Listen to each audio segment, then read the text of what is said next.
romanos, a esos hombres que fueron los que expandieron la romanización y los encargados de difundir la cultura, porque realmente no os penséis que el legionario no era simplemente una máquina de matar, sino que tenía y cumplía otras funciones de ingeniería, funciones de construcción. Los legionarios también sabían leer, escribir, no todos, pero sí los oficiales.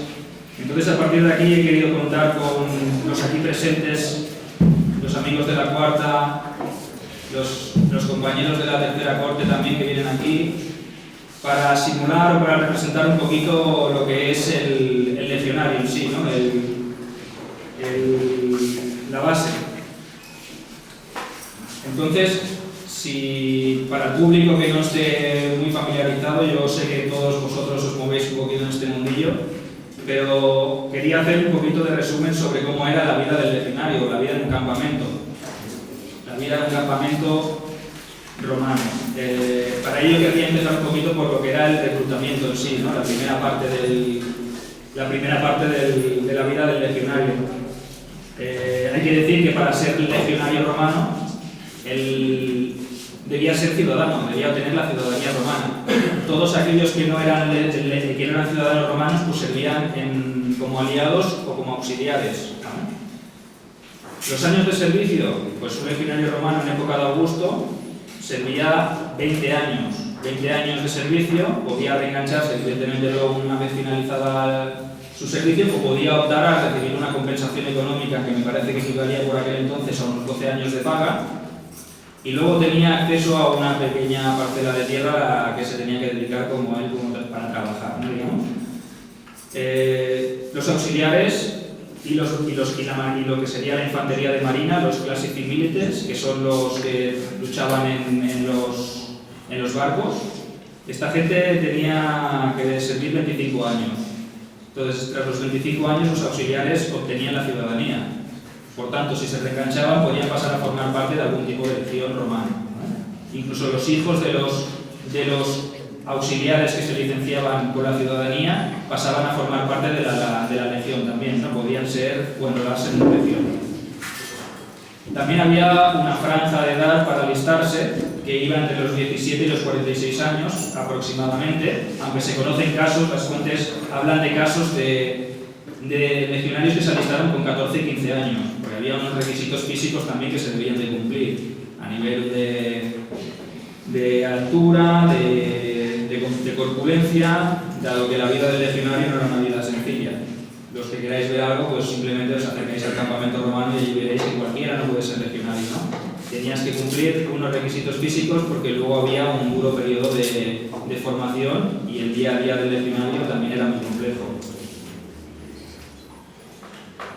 Después de alistarse, pues se pasaba a la formación. Normalmente el periodo de formación del legionario recluta iba oscilaba entre los 4 meses más o menos, pese a que en épocas de conflictos, pues el legionario tal como se reclutaba, pues si tenía que servir, iba a la legión y aprendía pues eso, a base de luchar y de entrar en batalla, sin hacer la mili como se dice vulgarmente, ¿no?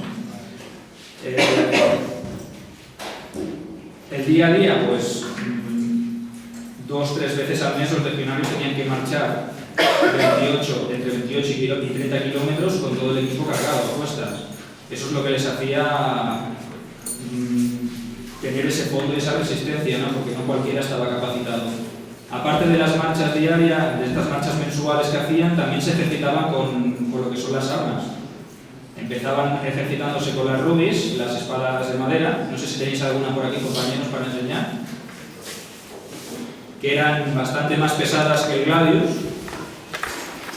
Y eso pues les hacía tener que ejercitarse con más fuerza y luego les daba pues una cierta agilidad o una cierta habilidad para manejar el arma de verdad, ¿no? Que pesaba bastante menos. Utilizaban también escudos más pesados que los que servían y luchaban contra unos postes, con unos postes estáticos para golpear y practicar todas las estocadas. Luego hablaremos un poquito sobre el tipo de armamento que utilizaban los legionarios. Cuando finalizaban el entrenamiento, los reclutas tenían formación mañana y tarde, pero los soldados veteranos solo se les formaba por la mañana. Eso quiere decir que por la tarde, después de comer, pues ellos disponían del tiempo para hacer sus cosas, desde ir a jugar a los dados, desde ir a los baños, en caso de que hubiese baños en el campamento. También había legionarios que tenían oficios específicos, desde herreros, desde carniceros, desde leñadores, cada uno tenía sus funciones. Y luego estaban, claro, evidentemente, las tareas que encomendaba cada oficial. Oficial, como el que tenemos aquí, es el centurión. Es decir, que el ejército romano en este momento, la legión en sí, se dividía en cohortes de 480 soldados aproximadamente, hablando siempre de una legión que estuviese al 100%. 480 cohortes divididas en 6 centurias, de 80 hombres cada una. Esos 80 hombres se dividían en la unidad básica del ejército, que era el contubernio. Habéis visto los campamentos que hay montados, las tiendas. Cada tienda era un contubernio. Un contubernio oscilaba entre 7 y 8 legionarios. Y al mando de la centuria pues estaba el centurión, que es la figura que reconoceréis por el penacho, por la cresta transversal que lleva. Como segundo del centurión normalmente había un octio, que era un suboficial, que era el que hacía todas las tareas que el centurión le mandaba, ¿no? Después había también el signifer, tesoreros, aquilifer, que eran los que llevaban los estandartes, etcétera, etcétera. ¿Vale?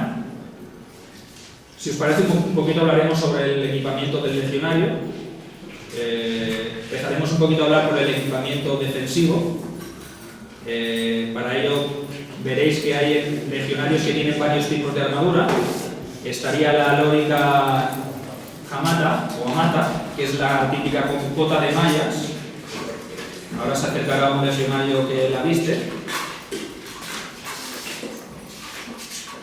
Como veréis, está hecha a base de anillas.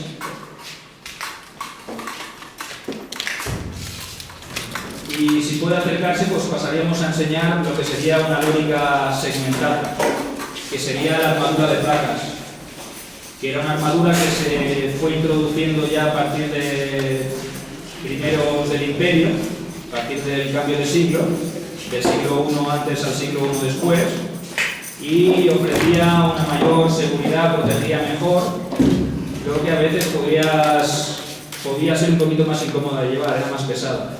Pero realmente, si podéis apreciar, incluso los dos tipos de armadura convivieron. Había unidades que servían con un tipo de lórica y otros que servían con otra, o los auxiliares. Como otro de los elementos básicos defensivos, podéis ver en los escudos, el scutum. ¿Vale? Que cada unidad se encargaba de mantener, de limpiar, de crear su propio símbolo. ¿Vale? Y como he dicho antes, cuando los reclutas entrenaban, el escudo era de mimbre, luego se utilizaban los de madera cubiertos con una capa o una primera capa de metálica. Estos son los que se empezaron a instaurar en época de Augusto, finales de la República, pero previamente se utilizaban los escudos ovalados. No sé si os hacéis una idea, no sé si tenemos algún ovalado por aquí. ¿No? ¿Algún auxiliar o algún...? ¿No?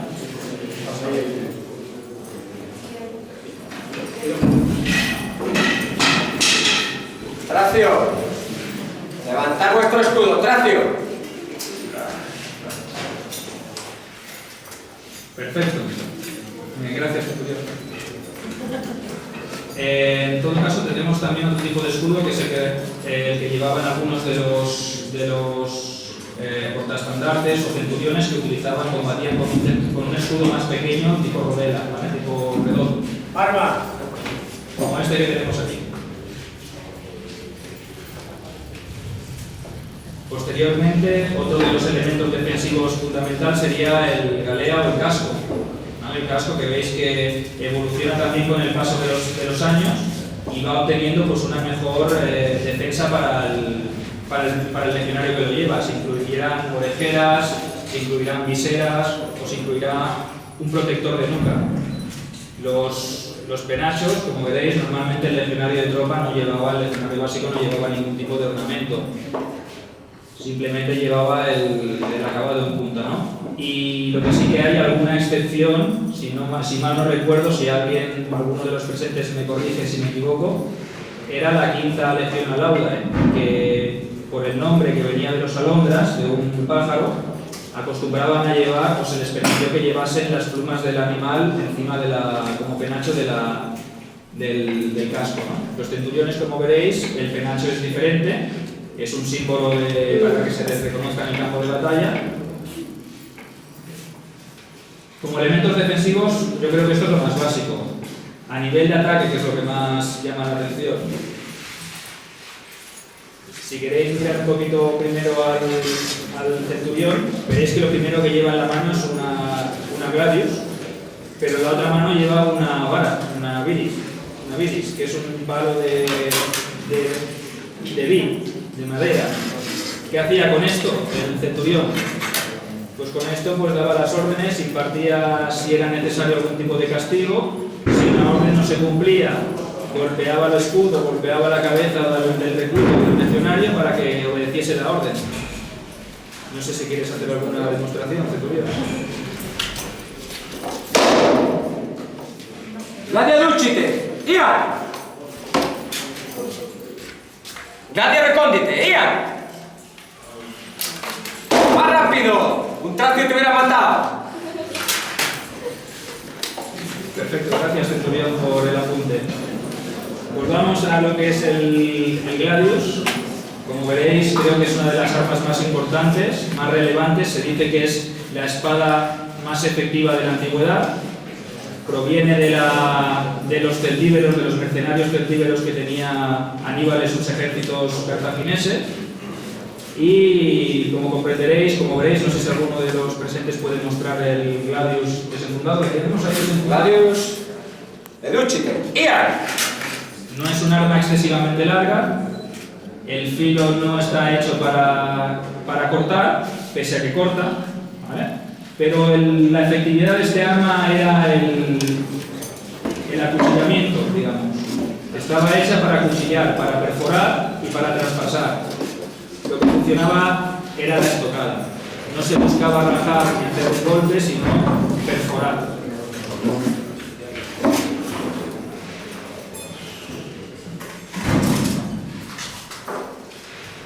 Después del gladius, los legionarios también disponían de otra arma ofensiva, que era el pugio, que era el puñal.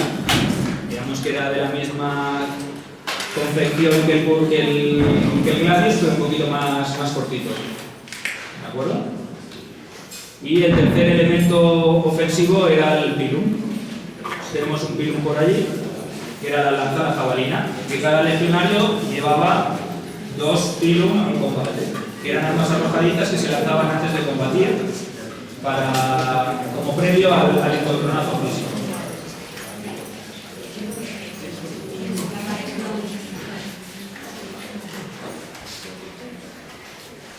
El pilum se arrojaba y tenía una punta que se clavaba en los escudos o en el cuerpo del enemigo y se doblaba por el peso de la misma lanza de madera. Entonces lo que hacía era que no se pudiese reutilizar.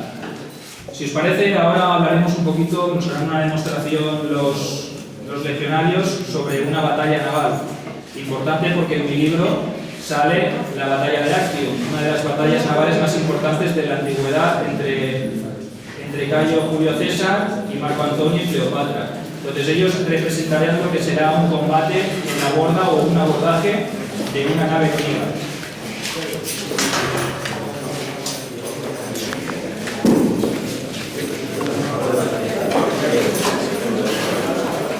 Ciudadanos,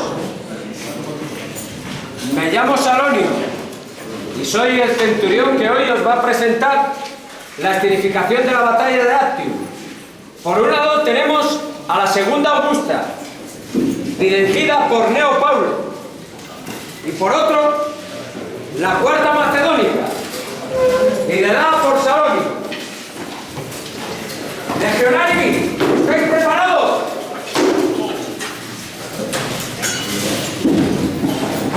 ¡Iname duplici! ¡Ia! ¡La línea! ¡Ia!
Salonio, desde aquí, ha escenificado una de las escenas del libro, ¿no?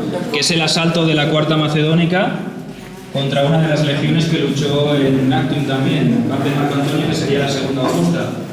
Salonio es uno de los personajes del libro, es el centurión que dirige la centuria donde se ve Tito Valerio Nerva, y si podréis decir que Tito Valerio Nerva luchó en la batalla de Actium, y que fue la legión que luchó contra ellos, pues que se rindió. Lo primero que habéis visto ha sido el combate en la borda, lo que simularía el asalto o el abordaje, y la posterior rendición de la segunda Augusta, porque se ha visto, en este caso valga la redundancia, desbordada por la Cuarta Macedónica. Bueno, con esto yo creo que podemos dar por concluido lo que es mi presentación. A partir de aquí, si os parece bien, si tenéis tiempo y ganas y no os ha aburrido demasiado, podríamos abrir un turno de preguntas en el que os invito a que cualquier duda que tengáis la formuléis. Intentaré preguntar, responder